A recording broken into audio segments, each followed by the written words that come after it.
Welcome to Audacity Lesson 2, Recording Basics. We're diving into the simple steps to capture audio. This lesson will walk you through the essential controls for recording and playback in Audacity. Let's start with an attention-grabbing hook. Your voice, crystal clear. Record now. Now let's move into the demonstration phase and show you how to start recording. The first step is locating and clicking the prominent red record button in the Audacity interface to start capturing audio.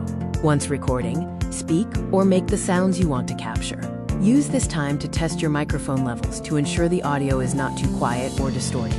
When you are done speaking, hit the stop button and then click play to listen back to your recording. If you make a mistake or want to revert your last action, simply press Ctrl+Z on your keyboard to undo.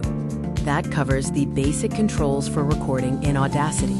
Remember this simple recap. Simple capture. Import next. Stay tuned for the next lesson, where we cover importing audio files.